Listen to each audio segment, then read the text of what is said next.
Bonjour à toutes, comment il est? Toujours avec grand plaisir et content de m'en donner que m'y retrouve à Zotatia là dans ce Causer La Réunion. Causer La Réunion en direct depuis Saint-Pierre dans le sud avec du soleil qui attend à nous pour cette journée de vendredi. Et puis le Causer La Réunion, il finit le vendredi matin entre 6h et 6h25, hein, le dernier Causer de la semaine. Et puis bon bah c'est du lundi au vendredi. Mais salut aussi toutes les personnes que les branchés bien connectés sur le réseau social de Facebook, sur la page officielle de Télé Créole, sur YouTube qui suivent à nous et aussi surtout sur la télévision. Hein. Je remercie toutes d'être là tous les matins et merci encore pour votre bonnes commentaires.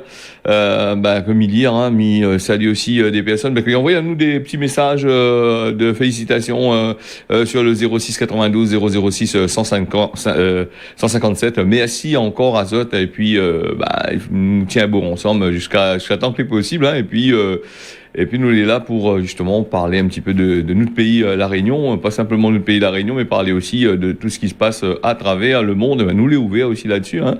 Voilà. Donc ce Causer La Réunion là, Miro répète, c'est il fait pas du favoritisme pour les informations. Hein. C'est ce que nous gagne, nous passe, m'y passe.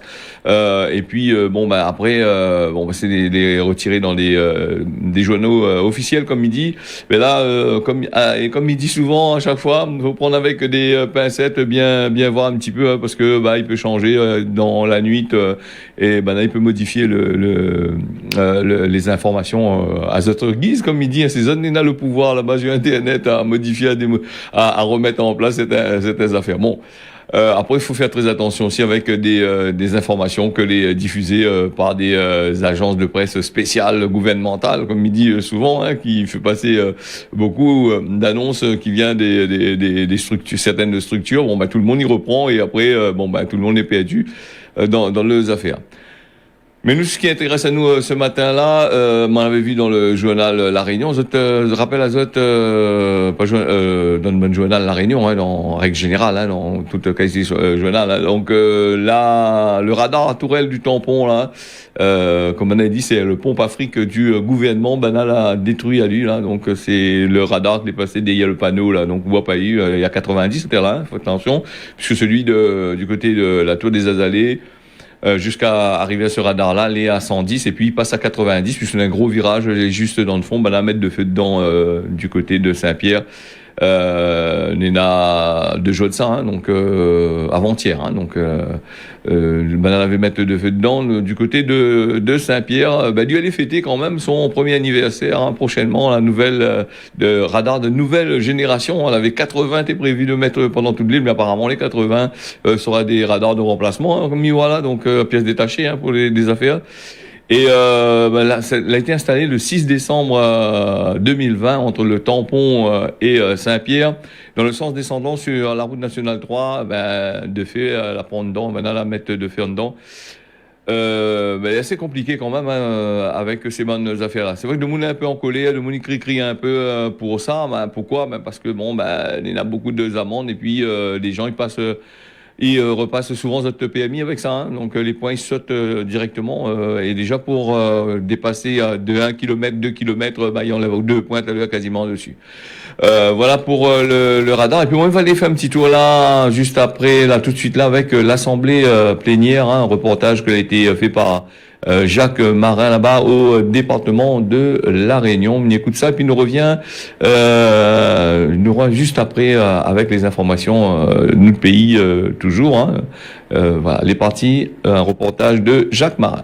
Ils restent chez eux le plus longtemps possible. Mais pour cela, il faut travailler sur l'amélioration de l'habitat parce que beaucoup de familles n'ont pas les moyens, malheureusement, d'entretenir leur patrimoine. Eh bien, nous voulons faire en sorte que chaque année, on puisse réhabiliter près de 4000 logements, 20 000 cases réhabilitées sur les prochaines années. Telle est l'ambition du département. Par ailleurs, au-delà du maintien à domicile, nous voulons travailler sur les structures d'accueil.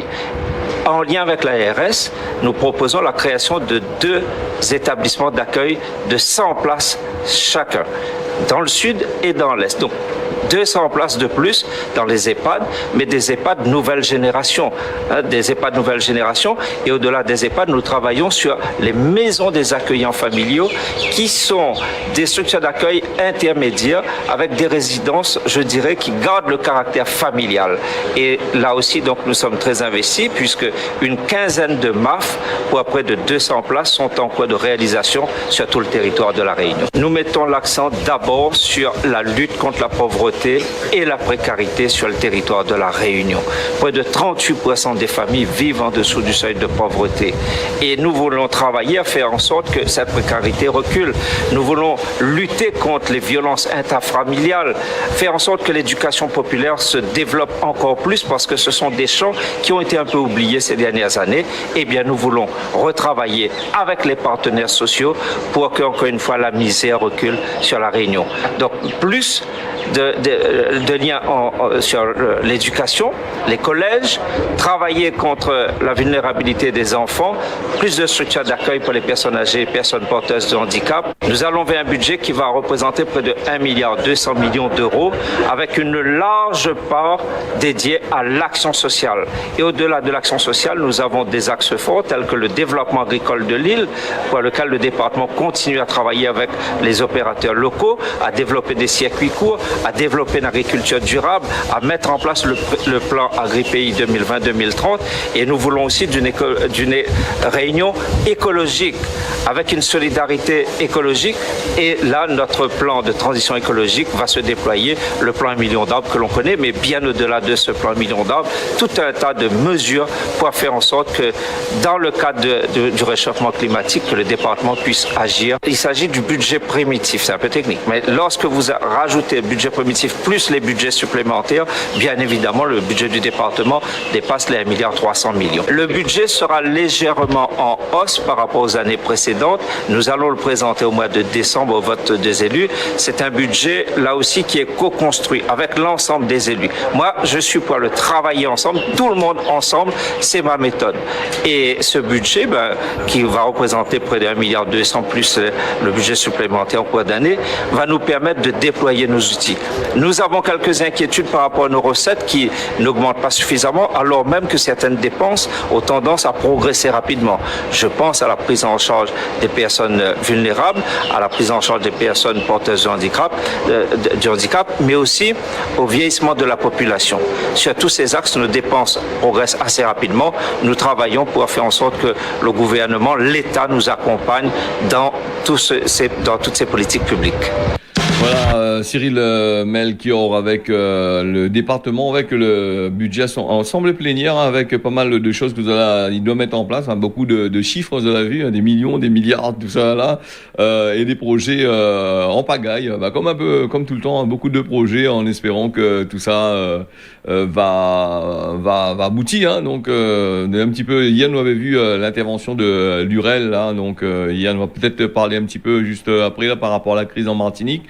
Alors, toujours beaucoup de projets, moi, en espérant que ces projets-là, ils tiennent machin. Et puis, dernièrement, on avait parlé de ça aussi un petit peu dans la journée des 3 jours des aidants du côté de l'Hermitage. On avait parlé beaucoup des personnes âgées aussi, là, qui veulent rester dans notre case et continuer à vivre dans notre case, avec des aides toujours été prévues pour ça. Mais c'est assez compliqué quand même pour mettre en place, parce que c'est bien d'avoir des aides, tout ça là, mais après, d'un autre côté, il faut faire attention comment ça parce que pas tout le monde est d'accord, pas tous les enfants sont d'accord, on en a certains les pour, on en a certains ils vont envoyer les autres moments l'hospice, autres papa l'hospice, tout ça, donc ça aussi il faut mettre en compte aussi.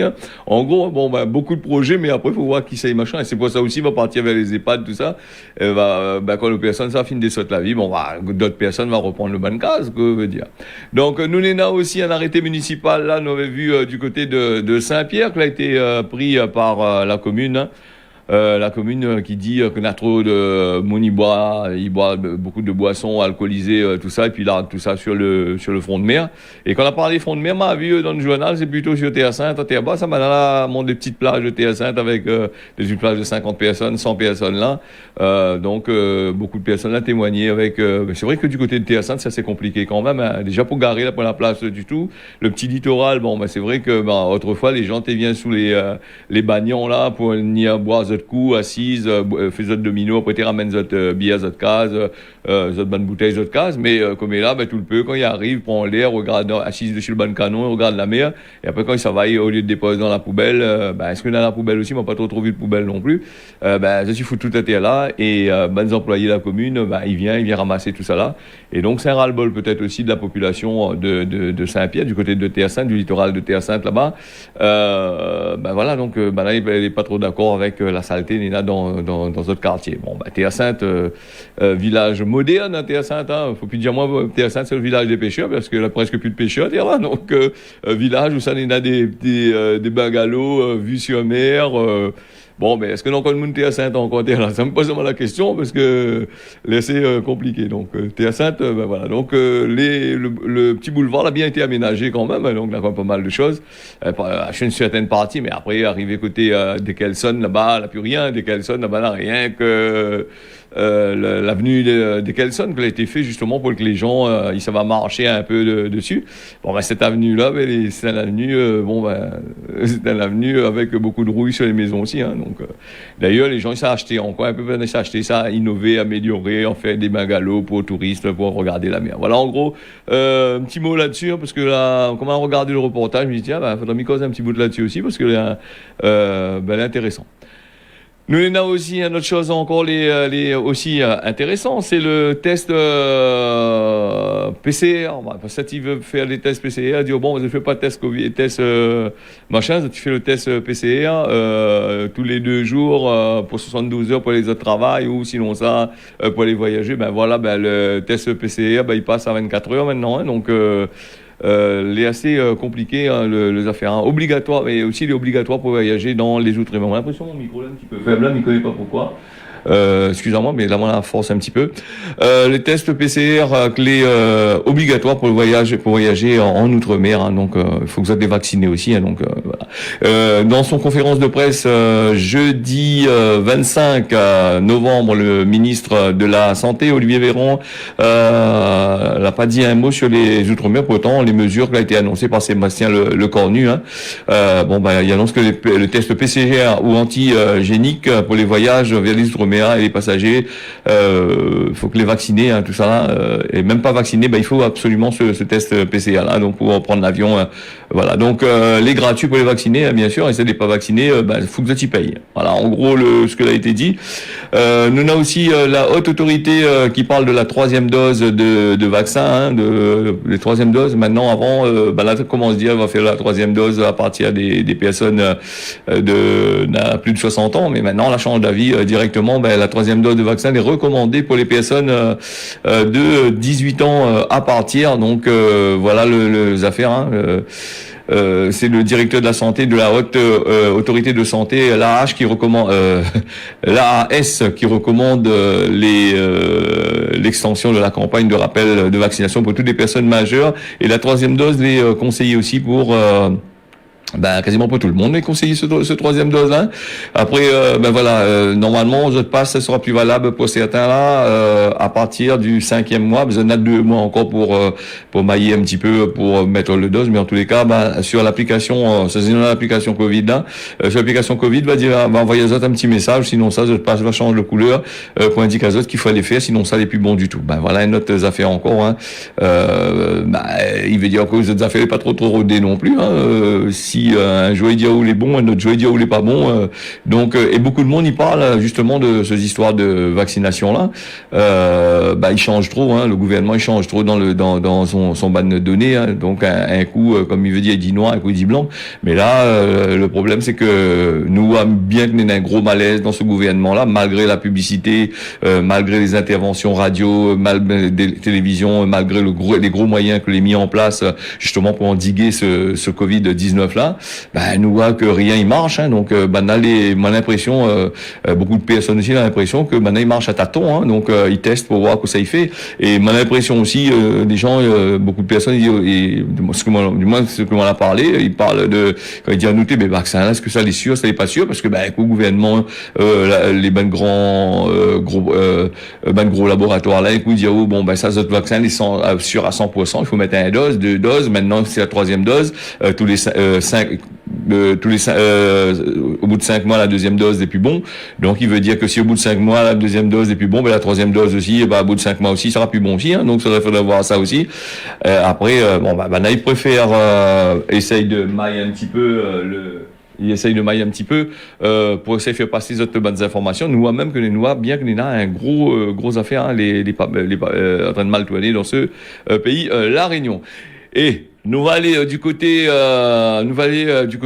des Antilles. Il y a une manifestation, plusieurs syndicats qui appellent à manifester dimanche en soutien.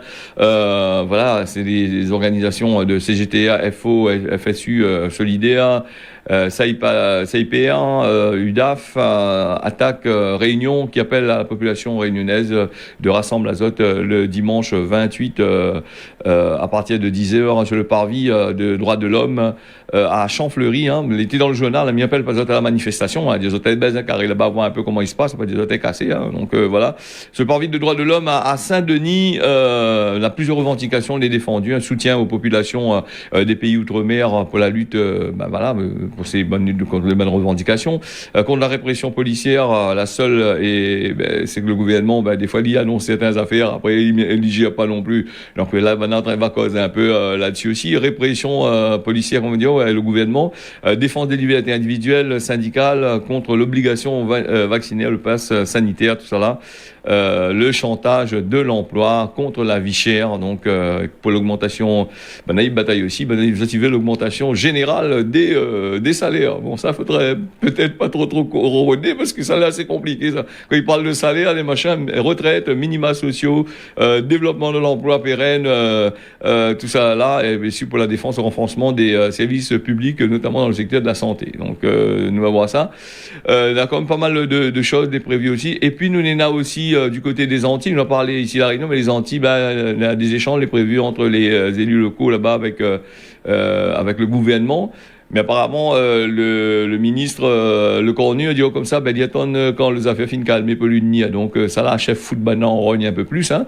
Mais la contestation, il continue toujours là-bas du côté des Antilles, en attendant des négociations. Hein. Le mouvement, apparemment, il est encore plus grave encore, hein, parce que les Guadeloupéens là-bas et Martiniquais, il veut pas justement de ce pass sanitaire, et il maintient les affaires. Il y a les ministres qui avaient fait des visioconférences, hein, c'est Sébastien le Cornu, hein, il condamne toujours les bandes de violence, hein, à part que condamner, moi pas que ça tu peux faire d'autres, hein, c'est peut-être d'aller sur place, essayer de négocier, et puis de arrêter ramasse de mouvement hein, donc Lurel, Lurel, que ancien ministre des Outre-mer, il avait intervenu sur la télé, m'avait écouté un petit peu de son affaire, c'est ce que lui cause.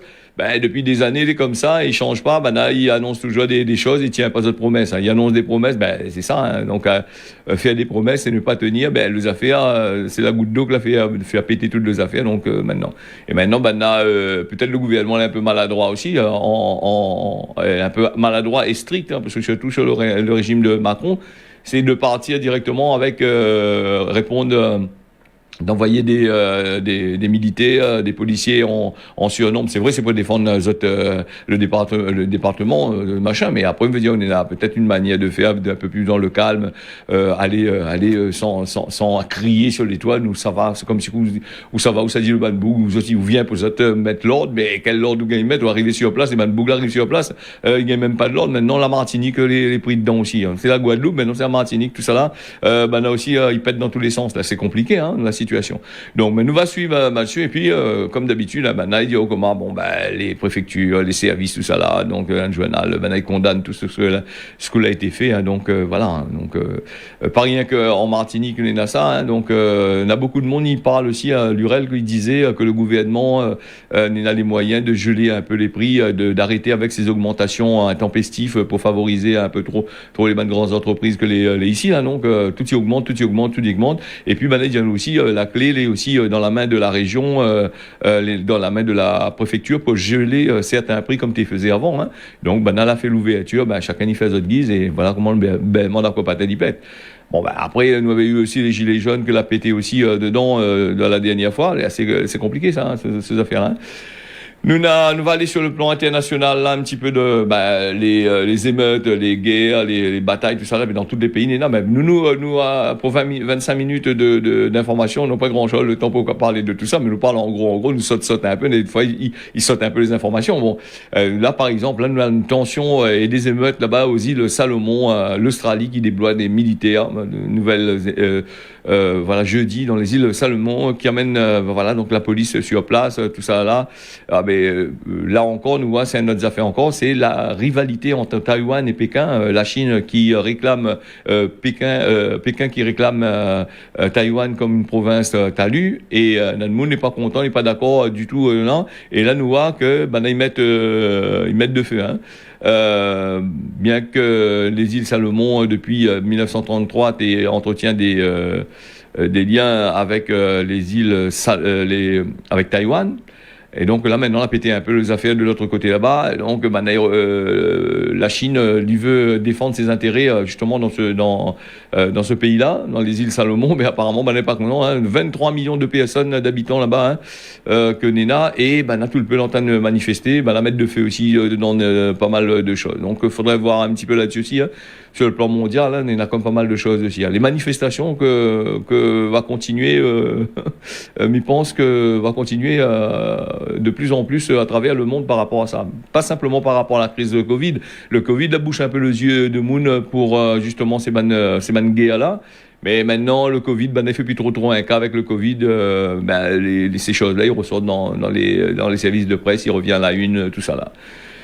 Nous va aussi aller du côté du Maroc avec le Maroc qui suspend les vols à destination en provenance de la France. Le Maroc a décidé de suspendre, justement, tout simplement, à partir du 26 novembre, c'est-à-dire aujourd'hui, le 26, c'est-à-dire à partir d'aujourd'hui, à 23h59. Il donne la raison, il donne bien l'heure, exactement 23h59. Donc, en raison de la reprise de la pandémie de Covid-19. Voilà, donc, si tu veux aller au Maroc, on me connaît en France, il aime bien battre carré au Maroc, mais nous aussi, c'est un peu compliqué, Alors, nous avons aussi le renforcement des mesures en France. 100 000 morts déjà en Allemagne face à la flambée de la pandémie de Covid-19 en Europe. La France l'a annoncé jeudi, un renforcement des mesures sanitaires sans reconfinement ni couvre-feu. Et l'Allemagne de l'autre côté là-bas, il était frappée au plus haut de la vague, avec des contaminations beaucoup de contaminations, avec un seuil de 100 000 morts déjà du côté de l'Allemagne là-bas. Alors nous avons aussi des scientifiques sud-africains qui l'ont annoncé jeudi qu'un nouveau variant de Covid qui présente un nombre extrêmement élevé de mutations a été détecté dans le pays là-bas. Il annonce ça aussi. Bon, nous va bien voir que ça, le variant africain, là, il fait. La Vienne, la nuit, la Tanaï direct. Il avait un variant réunionnais aussi, la nuit, la Tanaï. Il avait peut-être toutes sortes qui étaient, tout pays, il avait d'autres variants à certains moments. Je ne sais pas pourquoi tout d'un coup, là, tous ces pays, là, avaient d'autres variants. Bon, peut-être, machin. Et après, on n'a plus entendu parler. Mais là, d'ailleurs, on commence avec ça. Et puis, nous, avons aussi, ça m'a parlé de ça cette semaine, c'est que l'Europe est devenue l'épicentre mondial de la pandémie. Voilà, donc, l'Europe, c'est le centre là-bas. Maintenant, ils parlent plus trop des États-Unis, ils parlent plus trop de machin. Peut-être maintenant, camoufle ça un peu.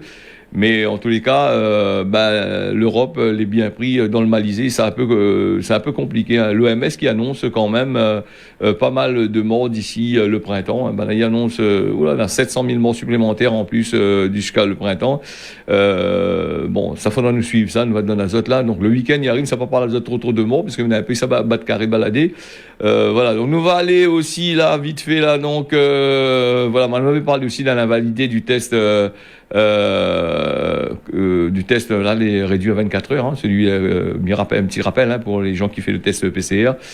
C'est de dire, t'es tellement content de dire, mais il fait pas le vaccin Covid là, mais il fait le test PCR tous les 72 heures. Moi, on a un petit peu la monnaie, les pénards, fini. Maintenant, c'est 24 heures et il marche plus après. Et c'est là que nous voit bien que le gouvernement, il force les gens à mettre ce fameux vaccin là.